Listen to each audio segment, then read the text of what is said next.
दोस्तों आप लोग पिछले कुछ दिनों से मेरे वीडियोस में देख रहे होंगे कि मैं लिवर से रिलेटेड वीडियोस अभी पिछले कुछ दिनों से डाल रहा हूं।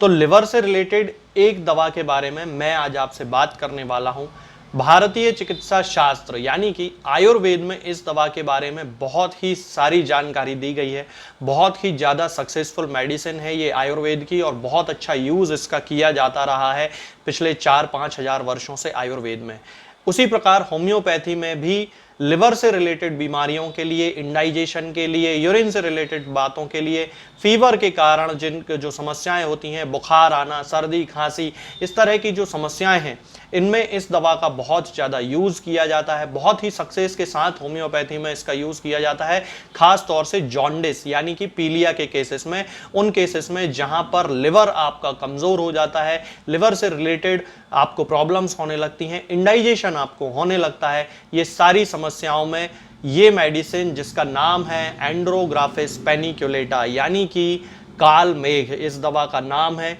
और ये दवा बहुत अच्छी मेडिसिन मानी जाती है, ना केवल आयुर्वेद में बल्कि होम्योपैथी में। क्लिनिकल प्रैक्टिस में ये देखा जाता है दोस्तों कि जिन लोगों को लीवर से रिलेटेड प्रॉब्लम्स होती हैं, इंडाइजेशन की प्रॉब्लम होने लगती है, बर्निंग उनको होने लगती है, फैटी लिवर उनका हो जाता है और इस फैटी लिवर के कारण उनका खाना डाइजेस्ट सही से नहीं होता है और उसके डाइजेशन ना होने के कारण उनके शरीर में बाइल पिगमेंट बढ़ने लगते हैं, यानी कि उनके शरीर में जो सीरम बिलिरुबिन होता है वो बढ़ने लगता है और सीरम बिलिरुबिन बढ़ने के कारण उनकी बॉडी में जॉन्डिस डेवलप होने लगता है। तब उस कंडीशन में कालमेघ का ये मदर टिंचर बहुत ही ज़्यादा सक्सेस के साथ उन पेशेंट्स को रिलीफ देता है उनके सिम्टम्स में। तो आज मैं आपको इसी कालमेघ के बारे में बताने वाला हूं कि वास्तव में ये जो कालमेघ का मदर टिंचर होता है वो किस तरह से यूज़ करना चाहिए और इसका जो पेशेंट होता है वो किस तरह से होता है। तो चलिए दोस्तों शुरू करते हैं। हमेशा की तरह दोस्तों सबसे पहले मैं शुरुआत करता हूं माइंड से। और आप लोगों ने देखा होगा कि जितने भी पेशेंट होते हैं जिनको लिवर से रिलेटेड कोई प्रॉब्लम है,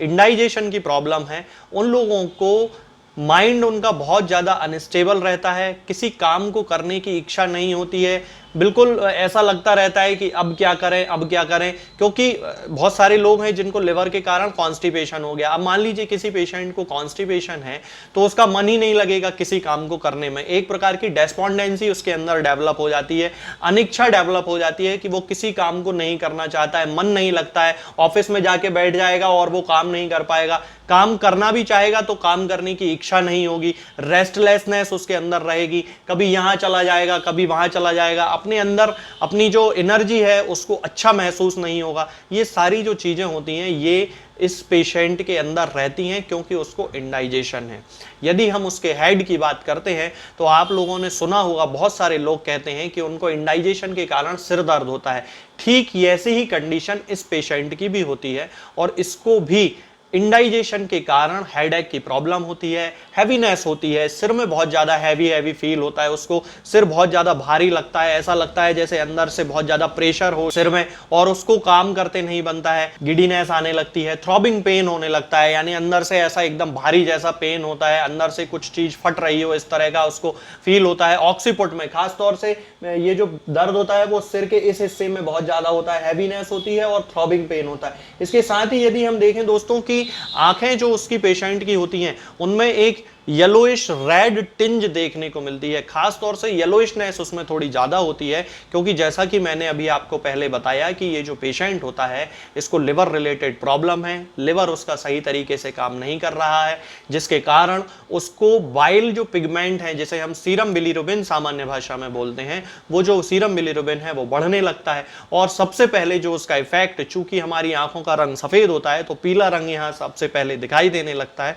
और उसकी आंखें जो हैं वो स्क्लेरा जिसे हम कहते हैं, आंखों का सफेद पार्ट इसको जो कहते हैं ये स्क्लेरा होता है दोस्तों। तो ये स्क्लेरा उसका पीला पड़ जाता है। इसके बाद यदि हम देखें दोस्तों उसकी नाक की यदि हम बात करते हैं तो ये जो पेशेंट होता है इसको कंटिन्यूअसली डिस्चार्ज होता है, वाटरी डिस्चार्ज होता है। तो कालमेघ का यूज हम उन लोगों में कर सकते हैं जिनको एलर्जिक राइनाइटिस की प्रॉब्लम है, यानी कि उनको लगातार सर्दी बनी रहती है और सर्दी के कारण आंख से और नाक से, खास तौर से नाक से ज्यादा पानी पानी आता है, तो वाटरी डिस्चार्ज के केसेस में, जो नाक से बहुत ज्यादा आता है पानी, उन केसेस में हम एंड्रोग्राफिस पैनिकुलेटा यानी कि कालमेघ के मदर टिंचर का यूज कर सकते हैं और इसकी 10 बूंद सुबह और 10 बूंद शाम को थोड़े से गुनगुने पानी में, यानी कि ल्यूक वार्म वाटर जिसको हम कहते हैं, उस गुनगुने पानी में मिलाकर हम इस पेशेंट को दे सकते हैं, जिससे कि उसका जो एलर्जिक राइनाइटिस जैसी जो उसकी कंडीशन है वो खत्म होने लगती है, नाक से जो पानी आ रहा होता है वो बंद हो जाता है। यदि हम इस पेशेंट के मुंह की बात करते हैं दोस्तों, तो इसको एक बर्निंग सेंसेशन होता है, एक ड्राइनेस होती है इसको, इसके पूरे मुंह में और गले में ड्राइनेस का सेंसेशन होता है, और ये इसलिए होता है क्योंकि इसको इंडाइजेशन की प्रॉब्लम है, इसका जो खाना है वो सही तरीके से नहीं पच रहा है। आप लोगों ने सुना होगा कि बहुत सारे लोग कहते हैं उनका मुंह कड़वा बना रहता है और उस कड़वेपन के कारण उन्हें किसी चीज का स्वाद नहीं आता है, मुंह सूखा रहता है, गले में उनको जलन होती है। यदि हम इन पेशेंट्स की जीभ चेक करते हैं यानी कि टंग चेक करते हैं, तो टंग एकदम व्हाइट कोटेड होती है। एक और मेडिसिन होती है दोस्तों होम्योपैथी में जिसे एंटिम क्रूड कहा जाता है। एंटिम क्रूड के जैसे ही सिम्टम्स इस कालमेघ जो मेडिसिन है इसमें मिलते हैं, और जिस तरह से एंटिम क्रूड के पेशेंट की जो जीभ होती है वो व्हाइट कोटेड होती है, ठीक उसी तरह कालमेघ के पेशेंट की जीभ भी व्हाइट कोटेड होती है। इसके साथ यदि हम एब्डोमेन की बात करते हैं तो इसको बिल्कुल भी भूख नहीं लगती है। अब जिसको डाइजेशन की प्रॉब्लम होगी, जिसको इंडाइजेशन होगा, जिसका खाना सही तरीके से नहीं पच रहा है, उसको 100% भूख नहीं लगने वाली है। तो ये जो पेशेंट होता है इसको बिल्कुल भी फीलिंग नहीं होती है कि इसको थोड़ी सी भी भूख है, बल्कि भूख ना होने के कारण इसके पेट में ब्लोटिंग होती है, हैवीनेस होती है, बहुत ज्यादा इसको ऐसा लगता है कि पेट बहुत ज्यादा भारी हो रहा है। इस कंडीशन में हम एंड्रोग्राफिस का यूज कर सकते हैं। इसके साथ ही जैसा कि मैंने अभी आपको बताया था कि पीलिया के केसेस में एंड्रोग्राफिस का यूज बहुत ज्यादा सक्सेस के साथ किया जाता है। तो जिन लोगों को पीलिया की शिकायत होती है उन लोगों को कार्डुअस मैराइनस के मदर टिंचर के साथ एंड्रोग्राफिस का मदर टिंचर यूज करना चाहिए, यानी कि कालमेघ का मदर टिंचर यूज करना चाहिए, और दोनों मदर टिंचर्स की 10-10 बूंद दिन में 3 बार आधे कप या 1 कप पानी में मिलाकर जिनको पीलिया की शिकायत हो उन पेशेंट्स को देना चाहिए। इसके अलावा दोस्तों अब चूंकि इनका लिवर जो है वो सही तरीके से काम नहीं कर रहा है, तो लिवर जो है वो एनलार्ज्ड हो जाता है, बड़ा हो जाता है। इसको हम सामान्य भाषा में कहते हैं कि लिवर में सूजन आ जाती है। तो जिन लोगों के लिवर में सूजन आ गई है, या उनको फैटी लिवर बन गया है, या लिवर जिनका बड़ा हो गया है, सही तरीके से काम नहीं कर रहा है, उन लोगों में एंड्रोग्राफिस का मदर टिंचर 10 बूंद सुबह और 10 बूंद शाम को आधे कप या 1 कप गुनगुने पानी में मिलाकर हम दे सकते हैं। पीलिया के केसेस में हमें दिन में 3 बार देना चाहिए, और सामान्य लिवर की सूजन में केवल सुबह और शाम को देना चाहिए। इसके साथ साथ ही इनको चेस्ट में बर्निंग की प्रॉब्लम होती है, चूंकि उनका जो खाना है वो डाइजेस्ट नहीं हो रहा है, तो जो एसिड है वो रिगर्जिटेट होता है, यानी कि वापस मुंह में आता है। इसको रिगर्जिटेशन ऑफ फूड बोला जाता है। तब इस कंडीशन में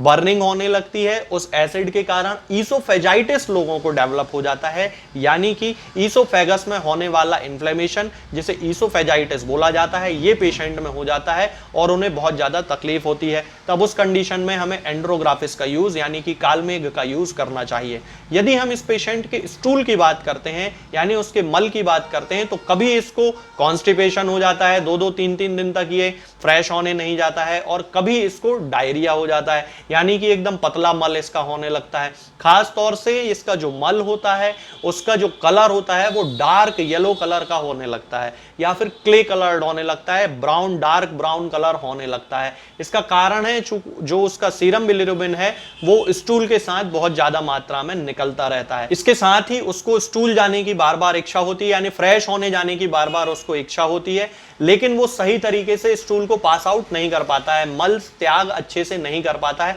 हार्ड स्टूल होता है, एकदम कड़क स्टूल उसका होने लगता है। ये सारी इंडाइजेशन से रिलेटेड प्रॉब्लम है। तो दोस्तों अभी तक आपको समझ में आ गया होगा कि कालमेघ इंडाइजेशन से रिलेटेड प्रॉब्लम्स के लिए कितना ज्यादा यूजफुल है। इसके अलावा दोस्तों कालमेघ का यूज फीवर के केसेस में बहुत ज्यादा सक्सेस के साथ किया जाता है। इसका जो पेशेंट होता है उसको जब बुखार आता है तो इंटरमिटेंट फीवर होता है। इंटरमिटेंट फीवर का मतलब होता है कि कभी बुखार आया, 2-3 घंटे बुखार रहा, फिर उसके बाद चला जाता है, फिर 2-3 घंटे बाद फिर बुखार आ जाता है, फिर उसकी बॉडी ठंडी हो जाती है कुछ समय के लिए और फिर बुखार आ जाता है। इस तरह से इसका इंटरमिटेंट फीवर होता है। इसके साथ ही इसमें यानी इसका जो बुखार होता है उसमें एक पीरियोडिसिटी देखी जाती है, यानी कि इसका बुखार जो होता है वो सुबह 11 बजे के आसपास आता है, फिर उसके बाद 2-3 घंटे रहेगा, फिर बुखार उतर जाएगा और फिर शाम को 7-8 बजे आता है बुखार। तो इस तरह का बुखार इस पेशेंट में देखा जाता है। इसके साथ ही उसकी पूरी बॉडी में उसे जलन का सेंसेशन होता है और इसके साथ साथ ही वे बुखार के केसेस जिनमें कि सर्दी जुकाम के साथ बुखार आ रहा होता है, इन्फेक्शन के कारण बुखार आ रहा होता है, लू लगने के कारण बुखार आ रहा होता है या फिर पीलिया के कारण बुखार आ रहा होता है। चूंकि पीलिया भी एक इन्फेक्टिव डिसऑर्डर है, इन्फेक्टिव डिसीज है, इसके कारण यदि उस पेशेंट में बुखार आ रहा है तो उस कंडीशन में भी कालमेघ का यूज बहुत ही ज्यादा सक्सेस के साथ किया जाता है।